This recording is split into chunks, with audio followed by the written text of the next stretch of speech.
So this is Callie, and he runs a $4 million a year multi-location candy store. And today we're going to be breaking down the business in terms of what he's already got in place, automations, autonomous agents, and seeing what we could potentially make better, faster, and cheaper by using AI. Now, I've also got my partner here, Alessandro, who is an AI wizard. We're going to be breaking it down end to end, but let's get into it. So the first thing, Callie, I think is going to be best is just giving a 30,000-foot overview of the business, where it's at, what the biggest constraints are when it comes to manual, recurring, repetitive-based stuff. I know we were briefly talking before this, but you can give us an overview, and then we can go through breaking down what could potentially be done. Definitely. Thanks for the intro. So my name is Callie, and together with my brother, I run a Swedish candy brand called Scandi Candy. Started off 2 years ago and did online sales initially, online D2C. But then after about a year, we said, how can we sell more candy and switch the game over to retail? So that's what we're doing today. We have 2 stores up and running, one in Coral Gables in Miami and one in Palm Beach, and are expanding pretty rapidly now. I have 2 more opening up in the coming 2 months, and see where it goes from there. So that's the business. That's the business side of things. Secondly, to your question was, what do we do today that's very manual and takes us a lot of time? Yeah. And funny enough, I'm just sitting with a new purchase that I have to buy from our supplier. And today I have it. I'm not an AI wizard as you guys, but I'm pretty good with Excel, and have probably spent, I wouldn't even know what to say, but probably like 200 hours in an Excel sheet, just putting it all together. Yeah. And I have it up and running today. It's really good, but takes me 2 days. And is this more so on the order? Yep. On like order management? This is just purely order management. Yeah. So I could also explain what the whole supply chain looks like. Yeah, because like the way that we break it down is like, usually with online businesses, I'm pretty sure it's the same for you, is like, you've got the marketing piece. Yep. Which is going to be ads, organic. I know we were briefly talking about this, which is going to be from multiple channels. Some is going to be walk-ins, some is going to be meta ads, so on and so forth. Spot on, yep. Yeah, then you're going to have, my assumption is the sales arm isn't really that big of a constraint you could potentially automate, because people just come in and buy, right? Spot on, yep. Yeah, but you've got, with the marketing, you've got B2C and you've got the B2B. Yep. Is there like a healthy split between the two, or is it majority of sales come B2B? We're heavy on D2C today. We're very heavy on D2C today. Okay, cool. And then you're trying to grow the B2B division where you sell. Yeah, exactly. Yeah. We've seen other brands do really well B2B, and we also have some inbound interest, so we know that there is demand for our products. We only have a certain amount of hours in a day, right? And we've been focusing on retail, so that really is a big side that we could automate and have agents do. Yeah. Okay, cool. So there's the marketing piece, so we can get an overview. Then you've got the fulfillment, inventory management, all of that stuff. Correct. Got you. Would you say hypothetically, like if the inventory and the fulfillment side of things was solid, do you have everything you need on the marketing front to get to like $5, $7, $10 million a year, or do you think there's also a marketing constraint as well? There's also a marketing constraint. Yes. Well, there's 2 sides of it. There's retail, and retail you can only do so fast. It's very capital intensive. It takes time to build stuff, right? Online, of course, you can scale a lot quicker because all you're realistically doing is you're increasing ad spend. But going out and building new stores, you have to deal with people. You have to deal with landlords, brokers, all of it. So you can only do so many stores in a year. So it's definitely a slower game. Where I think our discussion should go is on the B2B side of things. Yeah. Because that's way easier to automate, and the online sales and marketing that we're doing today. Got you. Okay, cool. If we can just nail this down to like the few key things that are going to be revenue driven, because like there's a lot of shit that you could probably automate that is going to be useless. That's what most people focus on. Like the dashboards that really do nothing. They fuck around with Claude Code for 10 hours a day. So just what we were discussing a minute ago, to be clear, you've got the B2B arm where you're doing cold outreach to other businesses, brick and mortar, any online businesses, or mainly just brick and mortar? Mainly brick and mortar. Brick and mortar, and then you sell mass to them, they resell, and you make a split in the middle. Yeah, exactly. Okay. Yeah, exactly. Cool. And then the second piece is inventory management. Yep. So that would be, overall, you have a lot of Google Sheets where you keep track of like, do we have enough inventory? Is that the biggest constraint? Yep. Do we have enough inventory is fine. But how we do it is that we buy inventory every 4th week. And then it takes us roughly 6 to 8 weeks to get the inventory to the States from Sweden. We're buying all the candy from Sweden. And then being able to map that out, right? Because you get the inventory 8 weeks after you order it. Right. And then forecasting the demand for both online sales and retail sales is pretty hard to do. And it does take a lot of, and especially when you have a lot of sales channels. So we do Shopify, for example, for direct to consumer. Yeah. We run a little bit of TikTok shop. And then the stores on top of that, of course, and the B2B side. fair as well. It's a wholesale platform. So you want to get all of these numbers into the same database, which I'm doing manually today. Yeah. And which also takes a lot of time, and then forecasting all that data. Yeah. So essentially just having like one knowledge base with all channels. So it could probably just pull back and look at historical averages. Historical averages on TikTok Shop, on Meta, all the channels. I think with some of those to a degree, there is going to be so much volatility. It's going to be so hard for you to forecast certain things. But even if you could look at averages in terms of growth rate and how much you're getting from each channel and how much it's fluctuating month over month, it might at least be able to give you a higher degree of accuracy in the forecasting. Definitely. Yeah. And it's going to save me 8 hours of just pulling together all of the data from all of the different platforms. Yeah. Yeah. Okay. So B2B, you've got the outreach, nurturing them, responding to them. So the way that you're doing this right now, you're reaching out, you're scraping the leads, you're cleaning the list. Is that you doing that, or is that somebody else? Doing all of that from Apollo, and I'm doing it myself. Got you. And then you're using Instantly to then send out the messages. They respond, you go in and then have to manually respond again. Exactly. And Instantly sends out the first message. Whenever that message comes back, we go in and manually reply to all the rest of the messages. Okay. Got you. So we've got the B2B piece, which you can absolutely develop an agent and we can run through that. That scrapes the leads, cleans the list, nurtures them, just books them on a sales call. Is that usually what you do with the B2B? No, or is it just straight email, here's what you do? Exactly. Not even, you just have to send over a photo of the product. A little nice email, and then you just go on Shopify. You ask for their address and a name and all that stuff, and then you just go into Shopify and place an order for them. Yeah. Okay. So B2B inventory, because obviously B2B is a revenue-driven action. It's going to get you more people in. And that's a really big market for candy, right? Yeah. Candy's a retail product and sells the best in grocery stores. And in the US, I don't know, I looked at it the other day. I don't know what the number was, but there's endless of small mom and pop shops that you could sell a D2C product to. So if you're doing online sales today, there's such massive scale in just going into mom and pop shops in and around the US. Yeah. Which is what we want to do too, because we know our product works great there. Yeah. So just to be more specific on the inventory management piece. So the thing that's taking up a lot of your time is attributing where are we getting sales from each individual channel, and then projecting when you need to order based on, okay, if it's going to take X amount of weeks for us to order it, for it to eventually land in the US, how do we order enough? Meaning knowing when to order and how much to order every 2 months or so. Is that correct? Every month. Every fourth month. week. Every fourth week. Yep. Okay, got you. And then the third and final thing that I wanted to ask, to be more specific on this, because I think these two are directly tied to the money and the time associated with what you're doing as a founder. On the payroll side, I'm curious to know what the typical margin looks like. Have you got like an in-store manager that manages both the stores? What does the team look like right now? Okay, so breakdown of the team. It's me and my brother, corporate, quote unquote, today. We're outsourcing all of the marketing to a marketing agency. We have a social media manager who's working independently. She's running a couple different Instagrams. We have, for all of the stores, we have 2 stores today. There's a store manager, and then there's retail people. All of them are fantastic. So we don't really touch the store stuff today. It's the store managers who runs that. We have a weekly call with them, with the store managers, and map out what has to be done, what the numbers looks like, and all that stuff. Honestly, the team sounds pretty lean as it is, and I think like those roles aren't really in a position right now where you could go, oh, AI can handle that. Impossible. Impossible. It's so human too. Retail's so human. That's all it really is. Yeah. I mean, what we've seen as well, though, is like, even if it can make those people more efficient, as an example, like, it's not like you can half a store manager. No. But, for example, the marketing agency that you're working with right now, is there key functions that they're potentially handling that you pay for that you could have AI handle? Like, for us, we have a content agency that helps us with our content. He'll be producing this video. He's the one that helps us ideate it, post it, so on and so forth. But we were paying him extra to handle creating stories on Instagram. And also on top of that, ideating content, scripting the content. So we made like a 3-tier agent that could ideate, script, and then look at the data and tell us, this video performed best, can we double down on that? So it might not necessarily remove anyone, but it might just make them more efficient or give you better views on what's working and what's not. And I think I totally agree with you. Definitely. And then same goes from my side, right? Because I'm spending so much time, for example, the inventory stuff that we just talked about.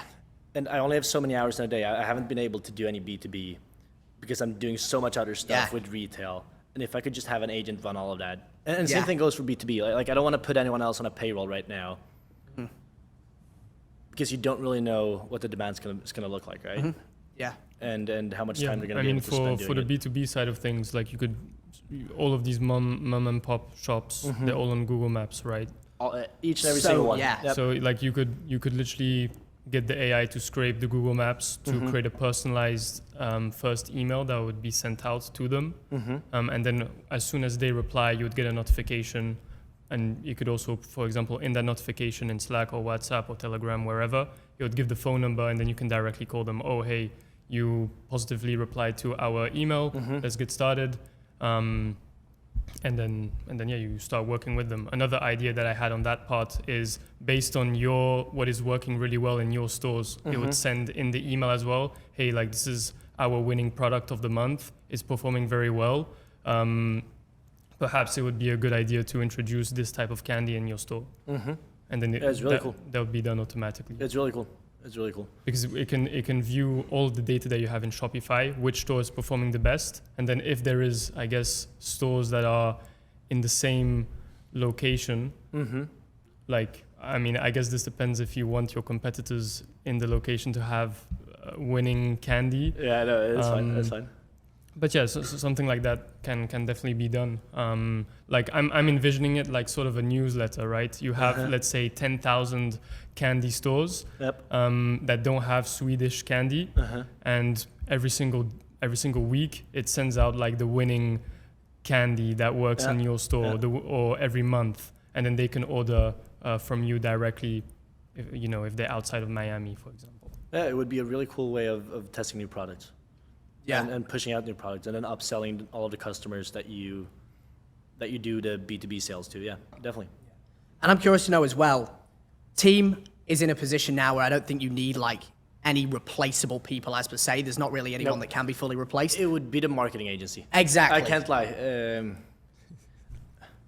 Our reporting and the way we work with the marketing agency today could definitely be optimized. Yeah. There is definitely possibilities of doing that better than what we're doing today, and scaling the ad spend. I also think for a founder, there's some beauty of having control, right? There's some beauty in outsourcing, but there's also some beauty in having control and really seeing what the numbers look like. Because I could kind of like, so I know, for example, when we have to like, say that we don't have enough inventory of a product, or we don't have whatever it is, it's easier for me to scale up and down. And also we're like very sensitive. We're trying to create a really cool brand, and a brand that goes way beyond what it is today. Yeah. And Are when they you do handling the organic as well, or just we're handling the organic, yep. You're handling the organic. We're handling the organic, yep. Got you. Okay. And we want to be really hands-on with the content creation. That makes sense. And make sure everything is looking really crisp, looking really good. So I do think there is some beauty in having it all in-house. And if you can have it in-house while not spending too much hours on it, I think that is a great solution, and a solution that scales way bigger than outsourcing some of this stuff. Yeah.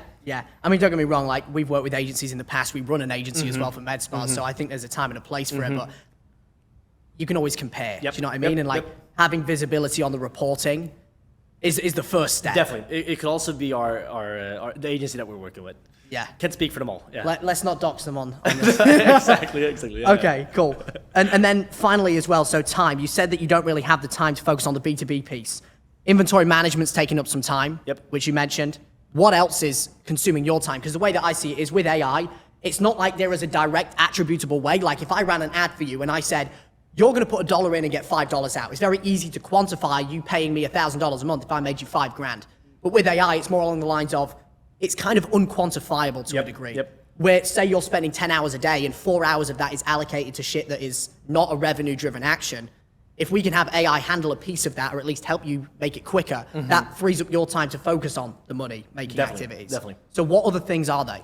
So when I wake up in the morning, and this is what I just automated, I wake up, I take a look at normally we have a customer service guy, but as we're running retail stores now, we want to be really hands-on with the customers. The same customers that I'm chatting with on email is the same customers that walks into the stores and buys the candy. And if you have a guy sitting in India responding to all of the customer support, they're not going to do it as well as if you do it yourself. So I wake up in the morning, I look through the emails, I respond to all of the emails, forward all of the event requests over to my brother. And I did automate that. I did in So you've got like an email management bot now? I do. Nice. I installed Hermes and kind of trained that one for a little bit. That's what we discussed before.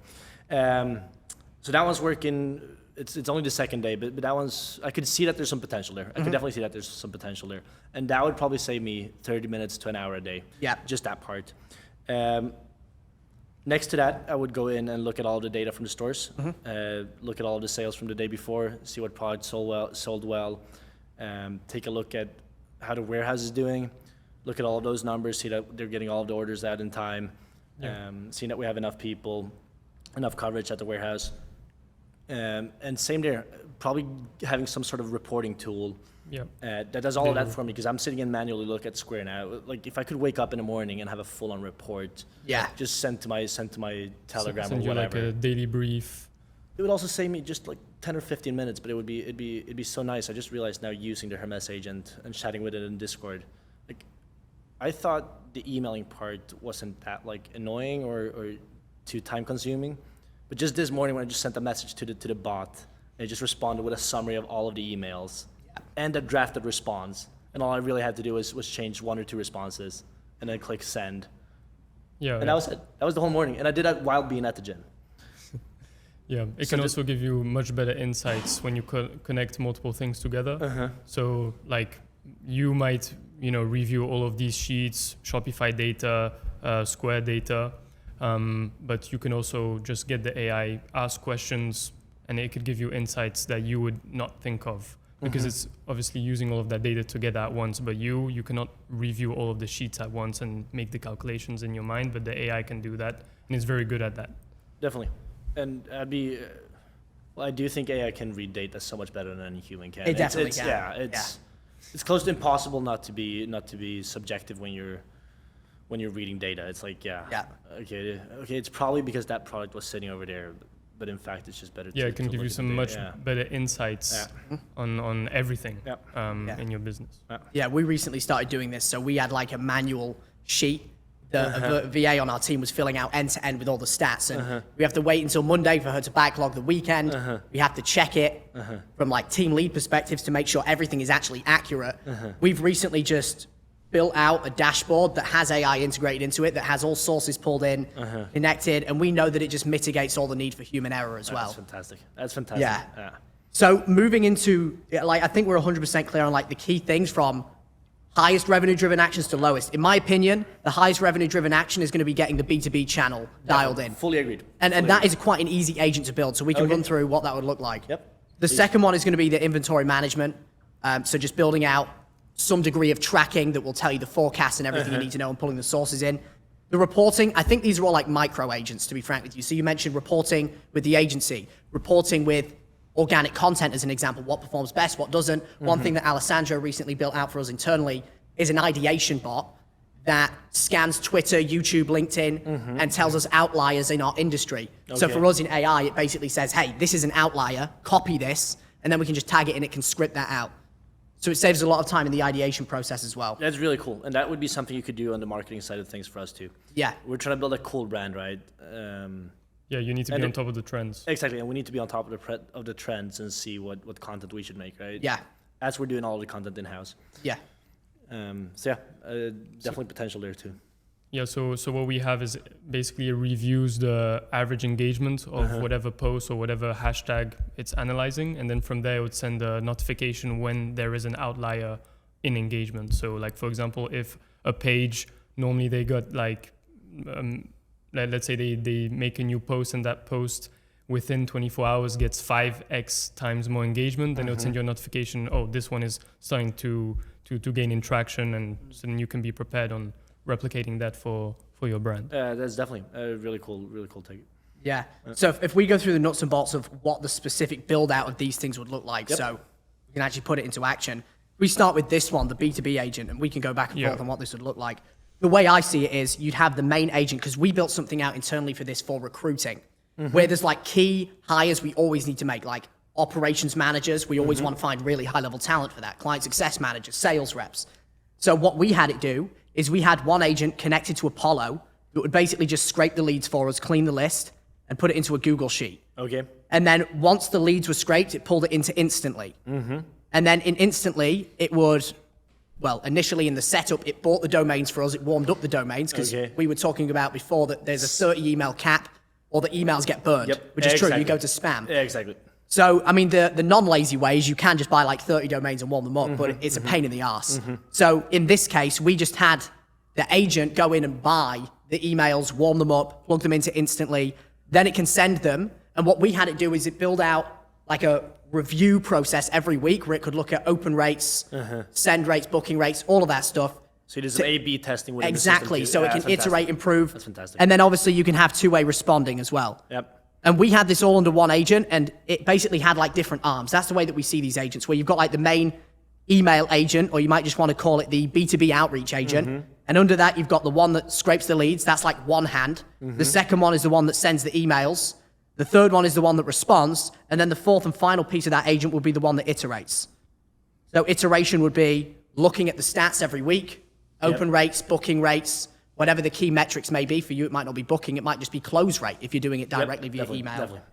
And then it can send that back to the Instantly agent and say, hey, we need to change this, we need to change that. Let's test this subject line. And we actually had this one in this case, scanning emails in my inbox. So if you're on any newsletters for any other candy stores, any other people that do what you want to do, can it look at those and model subject lines? Can it model email bodies that are already performing for those people, as an example? Yep.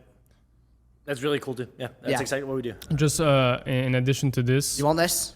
So at this part here with Apollo, what you can also do is you can use something called Appify, and Appify has a lot of multiple different API points that like people just make them and then they can upload it in Appify.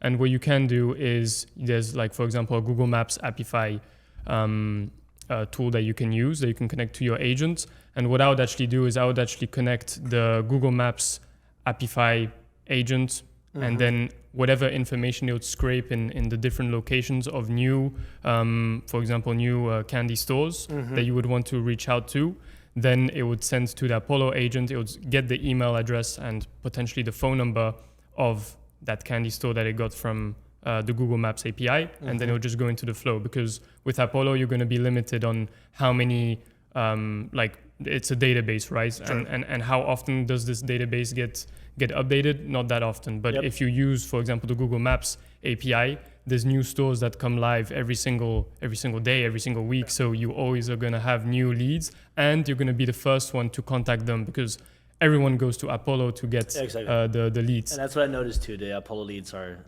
yes. At least half of it is terrible. At least half of it. Yeah. And then you can do the same thing with Instagram, right? Yeah. Like, for example, I don't know, like a specific hashtag, or you know that this page follows candy stores. I don't know. You could scrape the Instagram page that who they follow, and you can get the AI to analyze those pages from there, get the website from there, get the email address from Apollo or whatever. An alternative of Apollo as well, if you do not find that information, is you can use Clay. And with Clay, you can create these waterfall enrichments, which like if you do not get the email or if you do not get the phone number, like there is there's for sure a way, for example, like scraping LinkedIn or scraping their website, or you can use multiple different providers to find their email address or their phone number from multiple people as well. So you're not just only reaching out to one person, but you can reach out to, for example, 5 people from the same company. So that's what I would add on top of this. But yeah, I really like the idea where it reiterates based on the data. Like that's very cool. And then also with like the whole point of this, because there's probably other people who also reach out to these candy stores, is you can actually make it more personalized to them. So let's say the AI scrapes their website. Based on the information that they have on the website, you could send an email more personalized, which obviously will have a higher reply rate. Definitely. Yep. Yeah. There was one thing that I saw one of our clients in the agency coaching business was doing well with this, is they would have the AI generate an image of them in the car with the founder, like this on like each email, which is wild. So like if you were in a candy store with them with like dollar bills in your hands, that would fucking rip as a cold email. It absolutely would. Yeah, that's fantastic. That's fantastic. I'm just Because the AI can use a reference image, so you could use your face.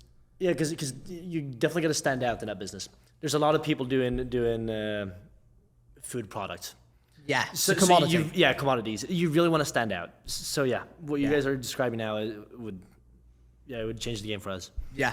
Yeah. Cool. Well, I think again, like that would be the first agent. The second piece would be inventory management. So from my understanding with that, every day, is this every day that you go in and look at this, or is it weekly? Nope, or this is once every 4th week. once every 4th week, you go in and look at how many orders you've had specifically. Yep. What are the key things are you looking at? How many individual product units have been sold Yep. for Shopify and for TikTok Shop? Okay, so by segmented by source. Exactly. Yep. How many B2B sales we've had, and they're pretty easy to pull because they're also from Shopify. Yep. And then thirdly to that is how many, because we sell pick and mix candy. I don't know if the Americans watching are very familiar, but all of the Europeans would know. It's when you go into a store and you kind of like pick and mix your own candy bag. Yep. Really simple, but what you really do on the back end of things is that you buy these big candy bags, like 10-pound bags or whatever it is, and then you pour them down into bins.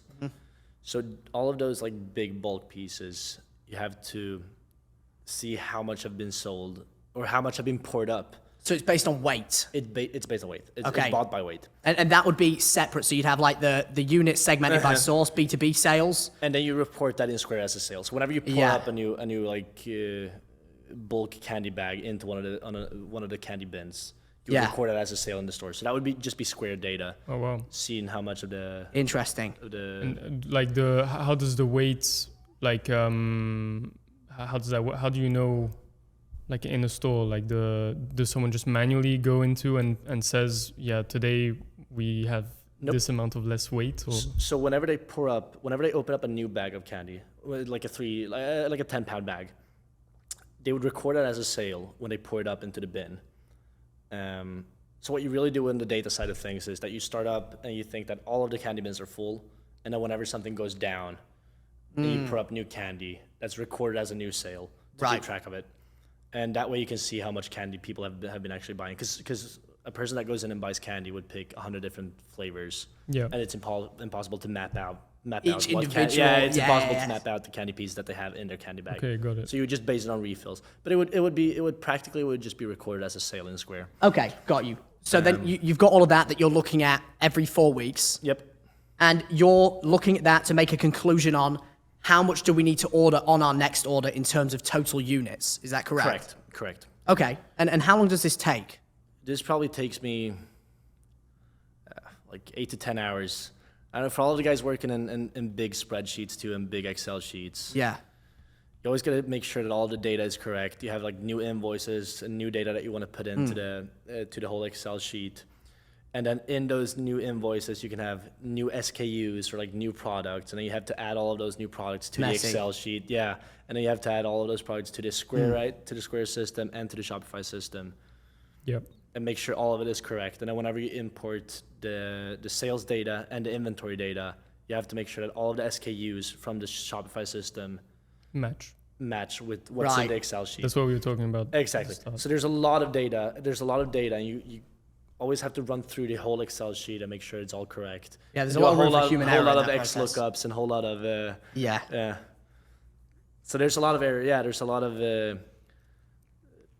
There's So- a lot of elements of error in the whole inventory purchasing system. Yeah. Because I think with something like this, like there's so many moving parts, so much nuance, it would be impossible to just go, you know what, let me have AI handle this whole piece, right? But it could Exactly. definitely make things Exactly. more efficient, as an Yeah. example. Because you've got like, just so I'm clear, you've got step number 1, which is let us determine how many units we sold, how much in B2B sales, and then based on the pick and mix, what was the weight, and then we convert that over to units as well, and then you add them all up together. Correct. Okay, and then you know what you sold the month before, and then you let that dictate how much you're going to order the next month. Yes, that's the best. That's the best data we can go on. Okay. And then if there's ever a big holiday, for example, Christmas, you would take that data times. Last Christmas we did Yeah. times 1.5 or something. So you just put in whatever multiple that you expected to sell more than what it's done in the past. Yeah, because what we see when it comes to like automating key things or making it more efficient is the first thing we need to do is get crystal clear on what the end-to-end process looks like. Yep. Step 1, step 2, step 3. So step 1 is adding. Step 2 is you do the SKU matching. Would that be step 2? Yep. That would be step 2. Yep. Okay, and then step 3 is the forecasting. Based on 3 this, is- based on the next month, Yep. based on is this an anomaly month? Yep. Spot Okay, on. cool. And then 4 is just order. Yeah. Yeah. Cool. I mean, the way that I see it is like the key things that you would be able to automate if you haven't already done so already is with the adding of the orders by source, Shopify, Square, all of these things, the weight conversion. To what degree is that manual, and what are you using to put all of that data in one place? It's 100% manual. All manual. All of it is manual. Interesting. Yeah. Yeah, because I know a lot of those places, Shopify, Square, they all have APIs. They do have APIs. And I guess I could put together some sort of system. But then we want to have, well, there's definitely a system to do it more efficient than what we've done it. You'd have human in the loop to verify every Yeah. time something gets added into Shopify. Yeah. But for example, we want to sell different products on our TikTok shop because Yeah. TikTok shop it's a different consumer than the person who goes into your website and orders, right? So that way we've done it manually where we have different products and different photos Right. and different product pages for the TikTok shop products and for the Shopify products. And same for Square. There's probably a way to match it. Yes, I just haven't done it. I'm just thinking like there probably is a world because like we have something similar where it's completely adjacent to what you guys are doing in brick and mortar no, candy but stores. there's But probably some like similarities. in the coaching business that we run, we have many different funnels that we run, Yep. many different traffic channels, many different places they go to, and many different offers we run. We have an offer that just goes organic. We have an offer that just goes paid, one that goes to a VSL, one that goes to a webinar. And we obviously have UTMs and like a source of truth Google sheet that says, these leads, this kind of, for you, for example, this product Yep. with this picture Yep. to this channel to this sales funnel. Yep. And you have a source of truth that, let's say, Claude Code had, where it could reference back to go, okay, if people come from here, they're coming from this product, TikTok shop, this product, here's the funnel they go through. If I can match that to the UTMs associated with that person that bought, then we know they came from here. It might not be 100%. Like, it's so difficult when you have so many different channels Yep. to track everything. But even if it was like 70% of the way there, 70% is better than 0%. Definitely. Yeah. No, yeah, cool take again. I'd be more than happy to automate it. I mean, this is taking Yeah. forever. So. Especially the images that you receive on WhatsApp. Yeah, they're. I don't get to do it too often, but yeah, it's pretty bad when I get to sit 2 or 3 hours just. Just a typing question in SKUs on this for the TikTok images. Like, do you have a template then of how that should look like? Yeah, we do. Compared to the website? Yep, there should be more candy on the images. Okay, and so what, you just put more candy, you take a picture? Yep, exactly. Have you ever thought of like using AI to generate those images instead of you needing to do that? Yes, and we've tried it, but the images that AI generates of candy is pretty bad, and of food products generally. When did you try it? This was like 4 months ago, maybe. 4 months so ago. There's definitely a possibility that it's Yeah. way better today. So I don't know. We have generated some ads, same thing, with just AI generating candy photos, and it's not really. We really don't want to be that brand that puts out AI slop. That makes sense. Yeah, That's fair. We're like very very against that. We want to be, we want to be a cool and like trendy brand For sure. with humans behind it. Yeah. Especially that's probably the most important part Yeah. of the business is Definitely. that the It's image is brand, nice. It's the branding side of things. Yeah. Yep. Yeah, just an idea, but what, like, I mean, you were probably just prompting for the image, or were you also giving like a reference image to be used? Both. Okay. Had a reference image and some prompting. Yeah. Okay. Did Manus AI. Manus Manus. AI. Manus. Yeah. Yeah, that was 4 months ago. That's 4 months ago. I'm wondering if Nano Banana Pro was an integration then. I think it was. Bro, Manus is crazy with image generation. Because I will say, like, the images that we're able to generate, we haven't done it They're for pretty good, candy yeah. specifically, Yeah. but they're really good. Okay. They're really good. It might be worth Yeah, trying we again. can take a look again. But I get what you're saying with congruency of like having a brand that people can trust. You don't want to have a bunch of AI slop because some ads that I see on my feed Yeah. of candy specifically as an it example are kills just the brand. horse shit. Yeah, it just kills the It's so brand. obvious it's AI. Do you know what I mean? Yeah. It's ridiculous. Yeah. But to recap with this point, so like I think overall just combining all this data, putting it in one place, doing the SKU matching, I think that could get you even like 60, 70% of the way there. And then it would just be instead of you being, this is what I say with AI now, it's instead of you being the driver in the car where you do everything, you control the steering wheel. It's like you're the driving instructor telling the driver, no, you idiot, go this way. No, that's the wrong button. No, you can't ram into the curb today. Like, you know, little things like that. You basically just guide it in the right direction. Yeah. No, definitely. Yeah. I mean, every hour that we can save is so valuable because you can spend time doing something else and think about other That's stuff it. to do business-wise. That's why I say to founders as well, like if Yeah. you really calculate your cost per hour, Yeah. let's say realistically it's going to be at least like, you know, $500 an hour as an example. Yeah. Anything below that should either be D, E, A, or P, delegate, eliminate, automate, or push. So Yep. the main thing we want to focus on, can I delegate this to someone else on the team? Is it a store manager, your co-founder? Can we eliminate that thing? Is it even necessary? Is it even close to the money? Can we automate? So the things that we're discussing today are the automation piece. And then can we push? Like, does this even need to be done right now, or can we just push it to a later date? Is it a revenue-driven action? But I think for you, like, based on these things, the inventory management is a non-negotiable anyway. You got to get it done as part of the business. Have candy in the stores to run the stores. The B2B stuff, I don't think it's a need to have, but it's certainly going to grow the business. Definitely. Because instead of you doing, the analogy I give for something like this is the equivalent of, instead of you having the fishing rod and getting one fish at a time, you're one of those fishermen on those big boats that have the big nets that can pull in 1,000 fish at a time. If you can go to a business and you develop a good partnership with those people and they're consistently buying from you, as an example. And it's really good for brand recognition. Yeah. It's really good. Yeah. So it's a big piece, Yeah. And then to wrap this up, I think the final things are obviously reporting and ideation. Reporting is pretty self-explanatory. I think based on what we discussed with scraping the leads or scraping the sources, the leads that come from those sources, putting them in one place, something we've built because we have so many different sources. For us, again, a little bit different. Yours is certainly going to be harder to track. Sales are sales, But sales are sales. And my assumption is people are just buying directly on the website. Yeah, exactly. You know what? To a degree, it might even be easier to track online then. Because for us, it's a little bit harder. They might go to a YouTube video, then to an ad, then to an Instagram reel, and we have no idea what their source is. For you, are you using anything like Hyros as an example? We're not. No. How are you tracking data right now? I know you said the agency tracking can do with some work. What type of data? So for example, like, do you have one centralized place where you can see, here's how many leads we got from TikTok Shop, Meta, here's what our cost per purchase is, here's what the ROAS is, and you can filter by time frame? Nope. I don't have one database that tracks all of the data. It's all stored in all of those individual channels. So all the retail data is in Square, right? All of the D2C online sales from our own website is in Shopify. TikTok Shop sales are in TikTok Shop and so on. I think that'd be a huge value add, just in general. It definitely is. Just putting it into one place. And also seeing what channels you should be focusing on, right? Where you should be spending your time and where exactly. the most profitability is coming from. We noticed this recently too, where the more channels you have, the more complexity you bring into the business, the harder it is to keep everything in one place. And historically, it meant, like, for us, we used to have like 10 different sources of truth. We had like, okay, we go here to look at the ad data. We go here to look at the webinar data. We go here to look at the organic YouTube and then Instagram and then LinkedIn. But in an ideal world, like, majority of these have APIs. There's zero reason why you couldn't just connect them into one centralized place. And what we like to do is you have the dashboard that you can look at as the founder. Because, like, one thing that I do every day that I think every founder really should is do like a daily CEO questioning flow, where you just look at the data and ask yourself, where can we cut cost? What's the number one constraint? What action do I need to take aligned with those things? And looking at the data in itself can take some time. Sometimes you don't look at it accurately. You're looking at it emotionally. So then what I like to do is have, you know, like a Hermes agent connected to the dashboard that you can talk to. So you can have it ask you those questions. What expenses can we cut? What's the number one constraint?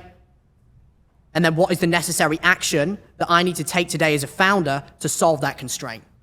So instead of it, again, going from here, it goes from here, and you just connect them all together. It takes some doing to build it out, to be fair, but once you've got it built out, for me, it's like if you can't see the data clearly, you can't change what you don't track. It's the equivalent of a fat person being afraid to step on the scale and wondering why they're not losing weight. Spot on. Yeah, no, definitely. Cool. And then again, like, I think the final thing here would be the content piece. I know you mentioned you were doing a lot of the content. Just a small thing. Like, the way that we see AI is it's never going to produce like a 200% return on everything that you do. It's not going to double the business overnight. But small things compound. So even if you guys are, how consistently do you post on socials? We do once a day. Once a day? Once a day on Instagram, TikTok, a couple times a week. So as I was mentioning, Alessandro recently built out an iteration and ideation bot for us.